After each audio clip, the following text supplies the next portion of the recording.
I went through your speech about the second marriage by a man. Men are very fond of having more than one marriage, and Islam does allow them for that. My question to you is that there is less patience among the female side. I am a victim to this. Sorry. I am a victim to this. If you are a victim, you cannot put all the men in the same bracket. Amidst the attentive atmosphere and thousands of pairs of eyes watching, a woman stepped up to the microphone with a sharp tone and a disappointed expression. Not just asking, but he brought deep hurt and anger. In a loud voice, this woman asked Dr. Zakir, "Why does Islam allow polygamy without the permission of the first wife?" More than just a theory, this woman claims that she is a direct victim of the practice of polygamy, and she demands an explanation. Watch this video until the end, because Dr. Zakir Naik's answer will change the perspective of many people, especially for those who only see polygamy from one side. Hello. Assalamu alaikum. Brother. Walaikum salam. I went through your speech about the second marriage by man. Men are very much fond of having more than one marriage, and Islam does allow them for that. Even for that, they need a permission from their first wife, second wife, in case they are going for a third or fourth.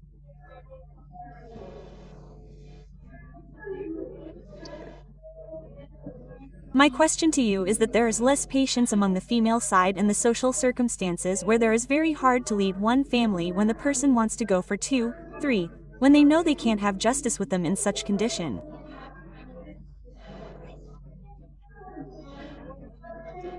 Certain states have made it a compulsory law that a man, before going there, should get permission from the first wife.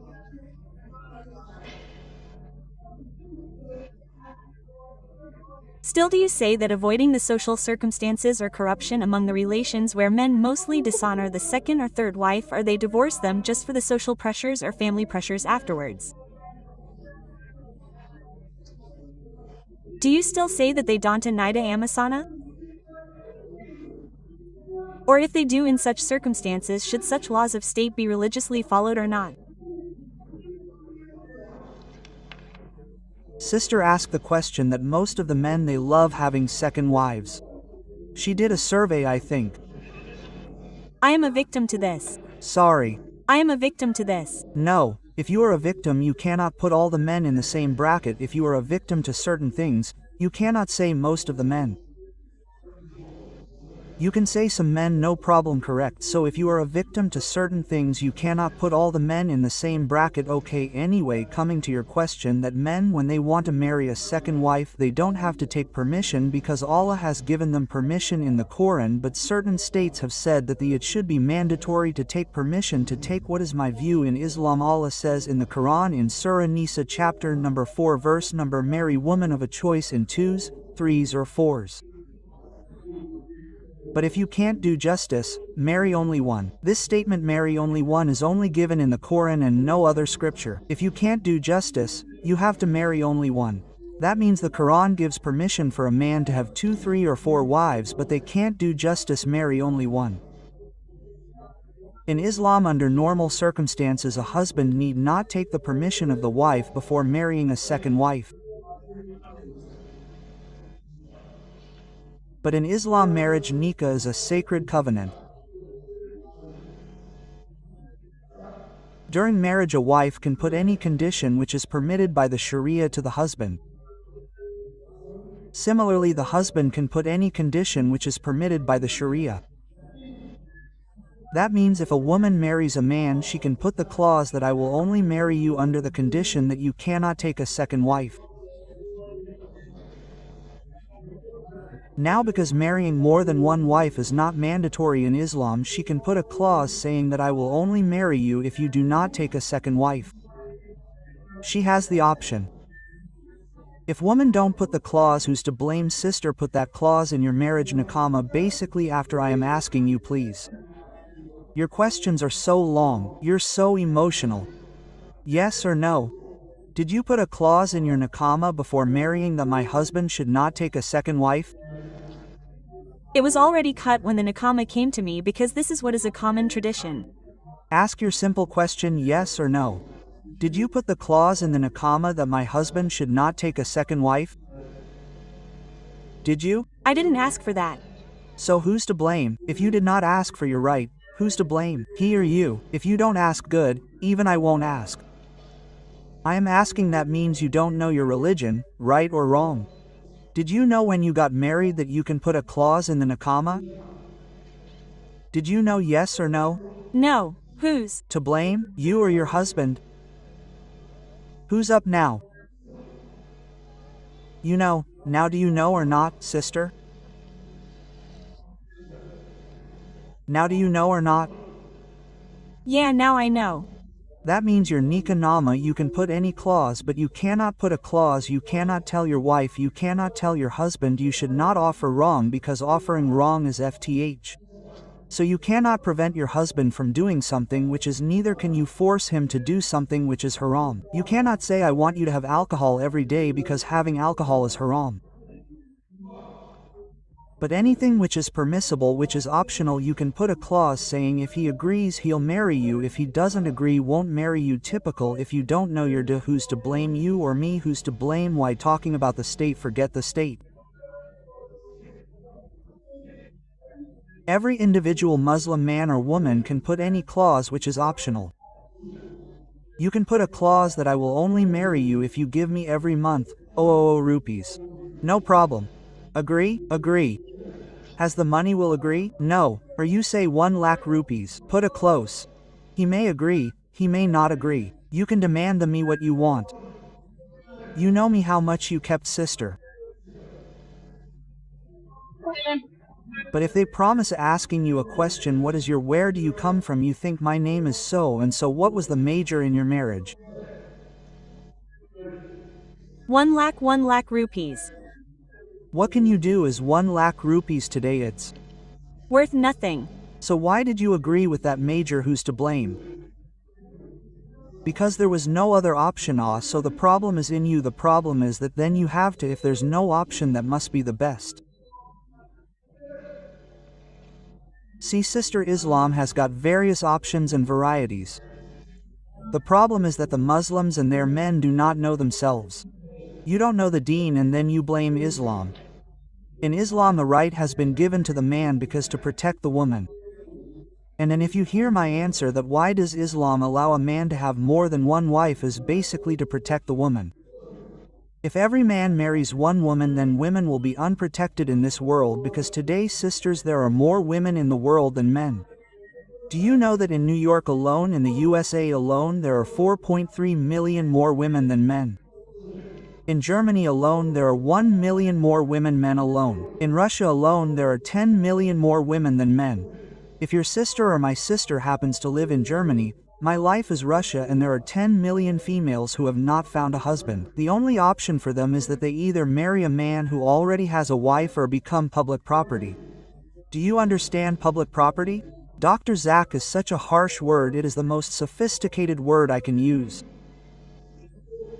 So polygen a man having more than one wife has been given to protect the woman not to degrade her. The problem is that many of the men, many of the Muslim women, they don't know their rights. We are to blame. We don't know deen very well. Our woman has in Islam is phenomenal. In other religions the woman has to give money, right or wrong. In India, do you have to give dowry or not? Normally. Yeah, correct. Did you give dowry? Did you give dowry? No. You received it.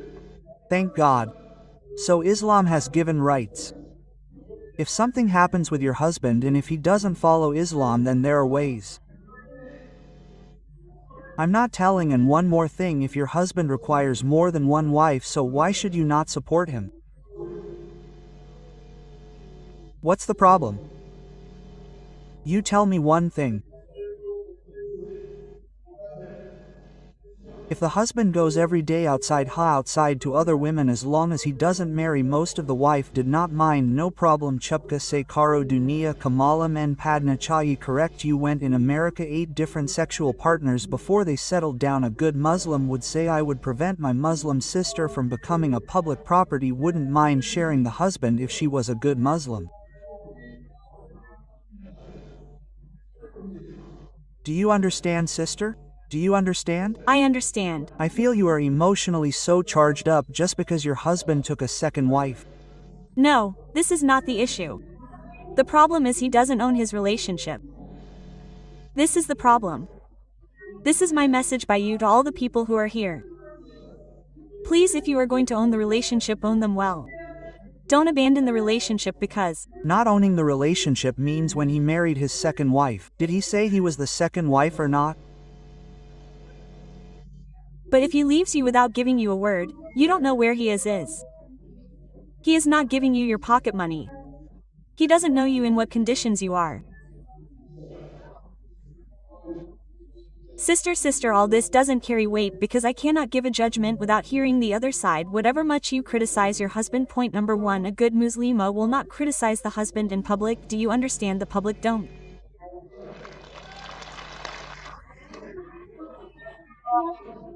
Know me in the verily Allah is with those who even if my wife however bad she is I will mashallah she is very mashallah, she is the best wife in the world. But even if my wife was the worst wife, I would never criticize this because I want to go to Jannah. Our beloved Prophet Muhammad Sallallahu the best Muslim is that who's the best to his family, including the wife. Now, if your husband is hypothetically not good, you be good to him. Cause he should say, how much am I torturing my wife? Yet she's praising me. His heart should melt. Irrespective the heart does not melt. You will go to Jannah. Do you know that, sister? You are losing your Jannah. Sister, my advice from a brother to you is that you are losing your Jannah by criticizing your husband in public. Do you understand, sister? But you are not understanding my question. My question. I don't have to understand you, sister, because I, as a person, cannot give judgment without hearing him. He is not present here. It is Gibby. It is Gib. My advice to you is that, sister, forget about Gibbeth. Forgive, you will go to Jannah, God willing. Hope the answer to the question. What we just witnessed was not just an ordinary discussion, but a reflection of the reality experienced by many women today.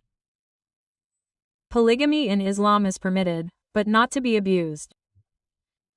Islam provides limitations, conditions, and great responsibility for men who want to practice it. It is not a matter of lust, but of justice, responsibility, and righteous intentions. The woman in this video is a portrait of wounds. Wounds that arise not from Islamic teachings, but from humans who practice them without understanding their essence. And this is where our role as Muslims is to spread the correct understanding not only with words, but with attitudes and morals. May we all learn from this story that Islamic law is not meant to harm, but to protect. And may every question, even one born of hurt, become a doorway to truth. Because Islam is Rahmatan lil Alamin, a blessing for all creation. Yes.